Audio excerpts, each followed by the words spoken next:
You don't want to ask for any contracts to be signed or any assets or anything until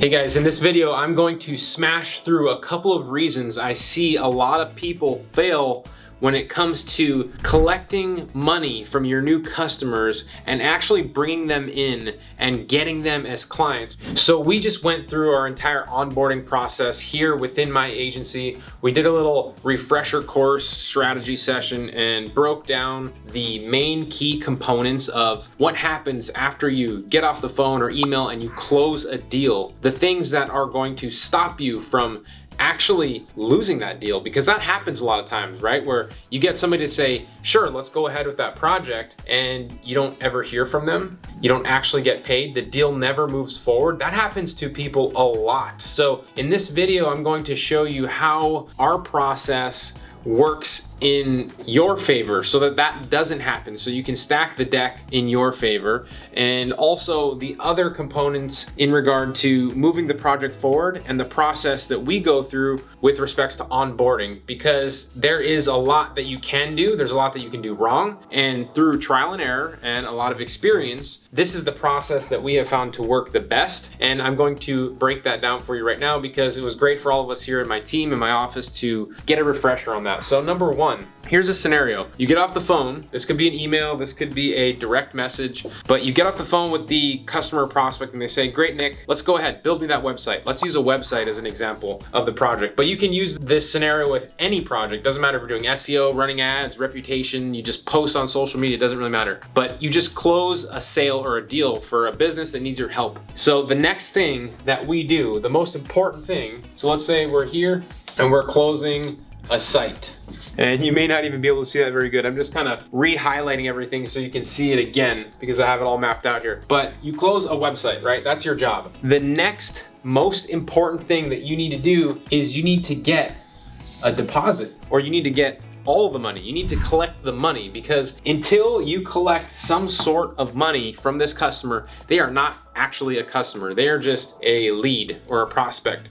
And what I see a lot of people do is before they actually collect the money, they will send them other emails, right? Like, send us the images we're gonna use on your website, or send us the content we're gonna use on your website. That's all good and well, but you're putting the cart before the horse. Your main objective, if you do not take payment over the phone, which you should always try to do, if you do not, the only next piece of communication that you want to give to somebody should be to collect a payment, or if you have some other payment process, to send them down through that process. For us, we can collect a payment over the phone, so take the credit card and collect a deposit for a website. We take a 2/3 deposit, or we send them an electronic invoice, and you can use something like Square or PayPal or QuickBooks or Stripe, whatever you want. All of those make great ways to collect payments, but you can send them a link through email and they can pay it online. Once you actually get paid, that means that your customer has some skin in the game. That means they are most likely going to give you everything else that you need, that is the more mundane things that need to happen in order to get your project rolling. And what I mean by that is, let's talk about building a website, for example. To build a website for somebody, you need images, you need content. There are different assets that you need to collect to get that project going. If you're a business owner and you're a busy person, you know that you want to build this website.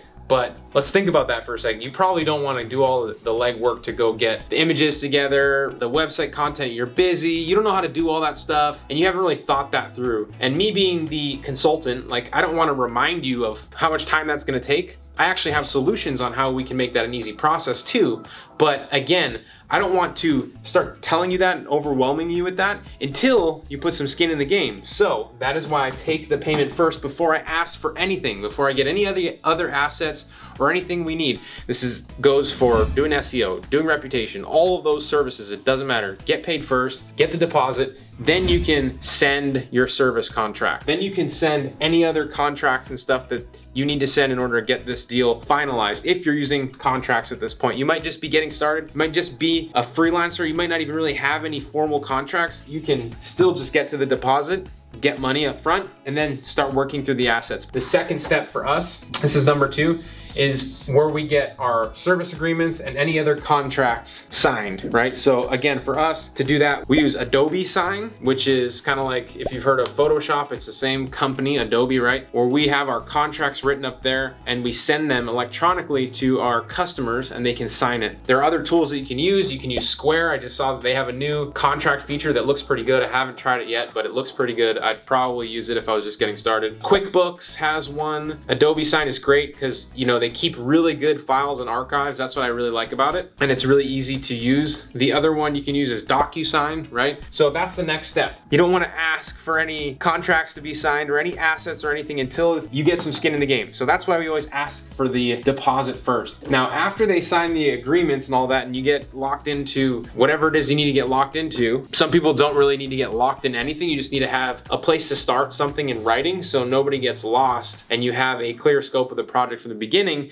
just in case you need to go back to that scope and say, hey, this is what we agreed upon. That's why service agreements are great. The next step is the third step, which is collecting the assets. For us, if we're doing a website, when we collect assets, the first thing that we like to do is create a Google Drive folder or a Dropbox folder and title it for the name of that customer and keep this as a central database for all of the files. So for the images, for the written content that's going on the sales page, whatever it is, you can get started building the website before you have any of those assets, which can very oftentimes be a hurdle for a lot of people. They usually, what most people will do is tell the customer, hey, you need to send me the images and the content, and then I will start building your website. But that's not what you should be doing. What you should be doing is building the website with placeholder images and placeholder content so that you can keep the project moving forward and they can compile the assets that they need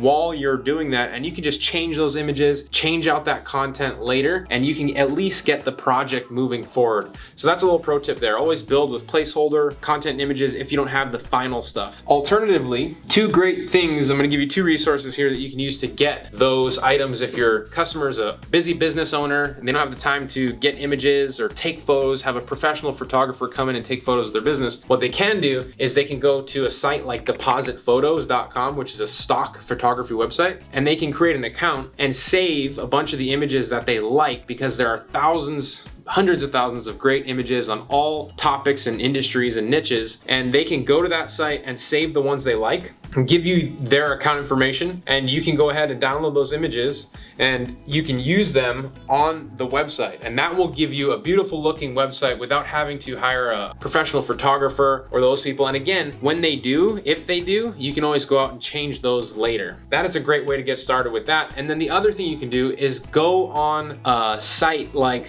Upwork and hire a content writer to actually write content for you. So that's one other way. If you're not good at writing content, you're like me, you went to the Hawaii public school system and you didn't do a lot of writing growing up. Well, I need to bring in the people that are good at writing so I can focus on what I'm good at, which is managing teams and running business and running my business and growing my business, right? I'm not really good at those types of things. So I bring in the people that are good at those things to help me with those things. So you should outsource your content if you need that help. So that's your content, that's your images. Those are the two things that you need to get done. And once you have all that, you can start building the website.